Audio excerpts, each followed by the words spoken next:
Capítulo 17 – Parte da família.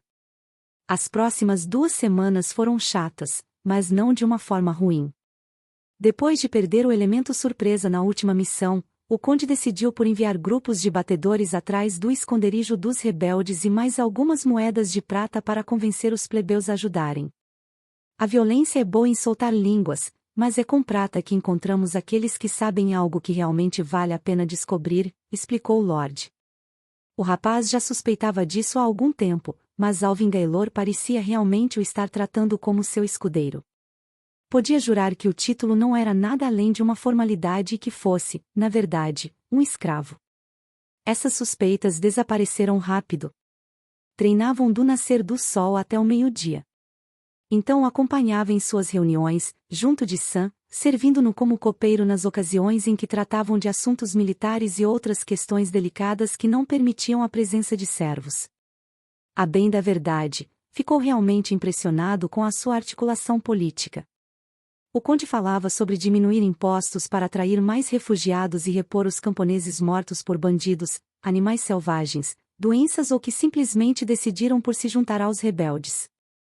Vossa Graça lembra o que aconteceu da última vez que permitimos a escória em nossas terras? Advertiu Kellen e Cel. Esconderam Herada em seus homens, enquanto matavam e saqueavam os nossos. E foram devidamente punidos, assegurou o conde.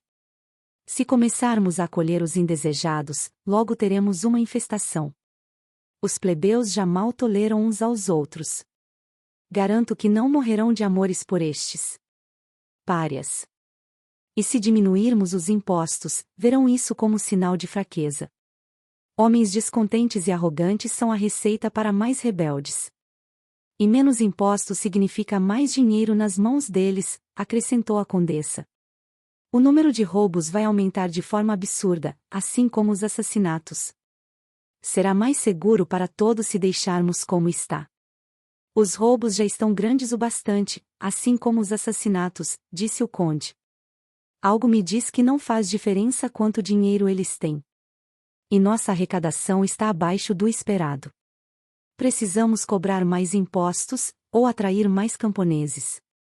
Qual dos dois vocês acham que vai começar uma revolta? Espera-se que aumentemos os impostos, disse Kellen. Mas não que infestemos suas casas com mendigos e ciganos.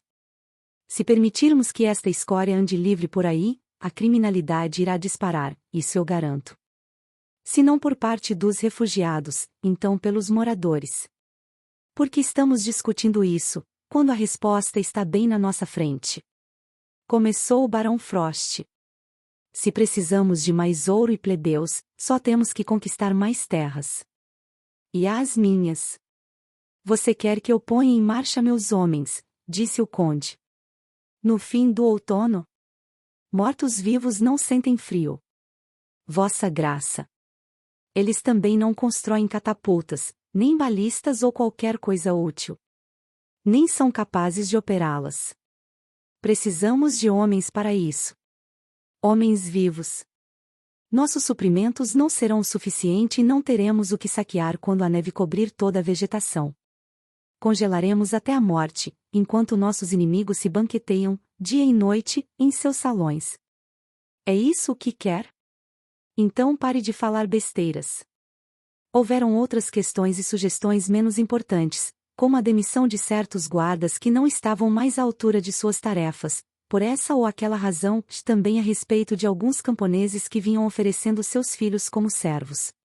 Com o inverno chegando, todos tinham de fazer o que podiam para sobreviver. Durante a época de plantagem e colheita, ter muitas crianças jovens e fortes para ajudar era uma vantagem e quando chegava o inverno, no entanto, elas não passavam de bocas extras para se alimentar.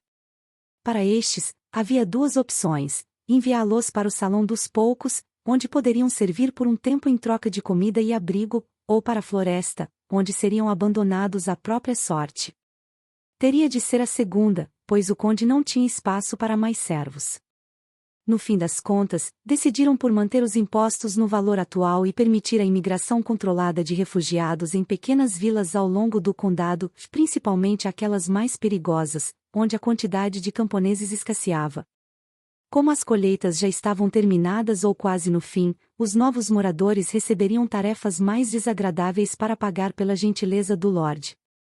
Essa é a época em que os desabrigados se tornam bandidos ou congelam até a morte, disse o conde. Todas as portas estarão fechadas para eles, exceto as nossas. Ficarão gratos por isso, mesmo que signifique perder um ou dois dedos consertando as casas de seus vizinhos. E se alguém reclamar deles? Bem, então podem ficar à vontade para assumir suas funções. Sua palavra era sempre final. Vez ou outra, cavalgava ao seu lado pela vila mais abaixo, visitando o templo de Hélion, algum comércio local ou a casa de plebeus. Mas não se tratava apenas de um mero passeio de prata para o concerto, comida para os famintos e homens para a segurança. O conde podia ser bem generoso. Como lorde dessas terras, tenho de saber em que pé andam meus servos. E eles devem saber a quem servem. Daquela vez, compraram todos os pães de uma padaria local e distribuíram 2 para cada um na multidão que se formou. Não foi o suficiente para todos, é claro, mas nunca era. De qualquer forma, o padeiro ficou agradecido e aqueles que ganharam pão, também. Já estava escuro quando retornaram à fortaleza. Assim que cruzaram o portão, ouviu-se um trovão que fez a terra estremecer como se o próprio céu estivesse prestes a desabar sobre eles. Pouca diferença fez. Os guardas seguiram com suas patrulhas e os servos com suas tarefas. Garotas indo e vindo da cozinha, ou recolhendo as roupas que secavam em volta de uma fogueira.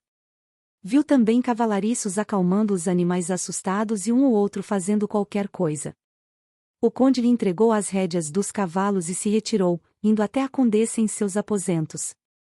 Desde que cessou suas viagens de caça, fazia isso com frequência. O inverno é a estação dos bebês, explicou Dara, certa vez. Quando os homens ficam em casa e a lareira não é quente o suficiente, o resultado não poderia ser outro. Pelo menos 2 ou 3 vão estar grávidas antes da neve derreter. A condessa, certamente. Bem, vamos ver. Siegfried guardou as celas e deu água aos animais. Quando terminou, uma leve neblina já se formava na altura dos joelhos, escondendo o chão. Viu 2 servos magros e pálidos saírem da cabana do sacerdote, carregando baldes de madeira.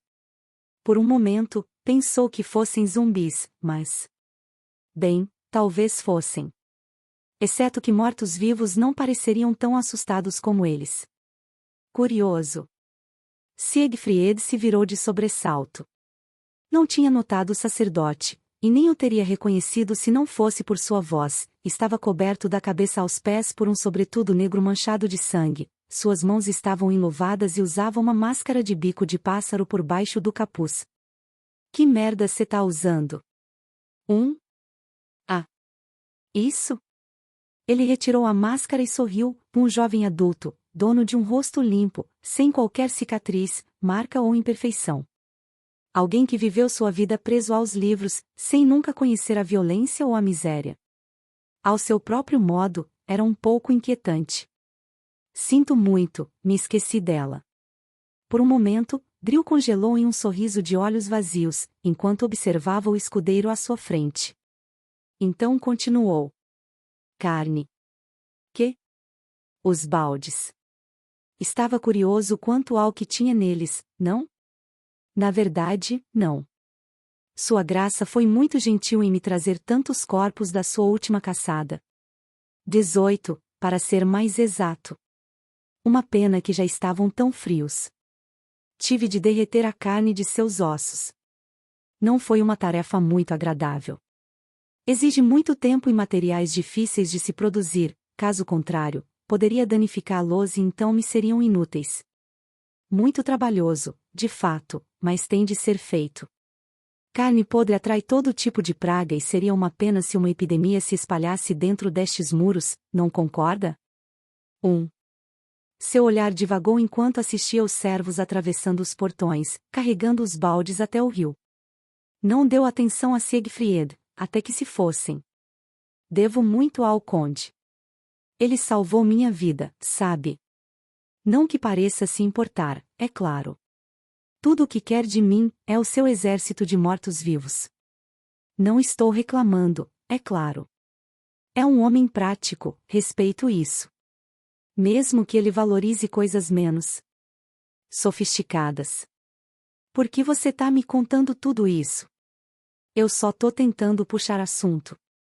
Nossa, a Darinha tem razão, você pode ser bem babaca às vezes. Ah, é mesmo.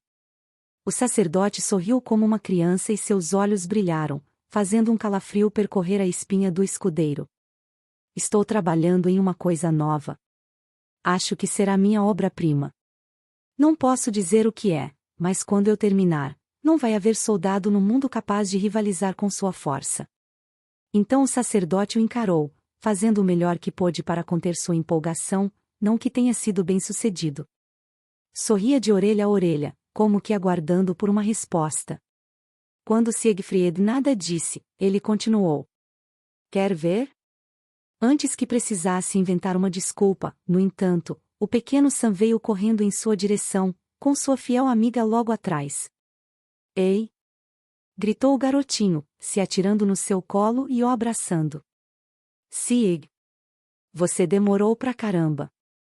Mirabel também o abraçou e concordou com um aceno. Então o escudeiro afagou a cabeça de ambos e sorriu. Talvez uma outra hora, disse o sacerdote, antes de se retirar com um olhar gelado e inexpressivo. As crianças agarraram uma moncada e então o arrastaram às pressas para o pátio de treinamento. Sam tinha tomado um grande interesse por Siegfried, desde que ouviu sobre a sua batalha na Torre Solitária, quando não era muito mais velho que ele. Desde então, queria que treinassem juntos sempre que estava livre. Desnecessário dizer que Igmar, seu mestre de esgrima, não gostava nada disso. Mirabel também parecia gostar dele. A princípio a garota via o treino como uma brincadeira e apenas imitava Sam, até que Siegfried a elogiou por sua maestria, uma mentira inofensiva, para fazê-la se sentir melhor, mas ela realmente progrediu bastante desde então. Tinha se tornado mais motivada e seu talento logo floresceu. Já até falava em se tornar uma cavaleira da Guarda Real ou da Ordem das Almas Brancas, ainda não havia se decidido sobre qual armadura era a mais bonita. Assim que chegaram ao local, no entanto, encontraram uma sombra esperando por eles na escuridão.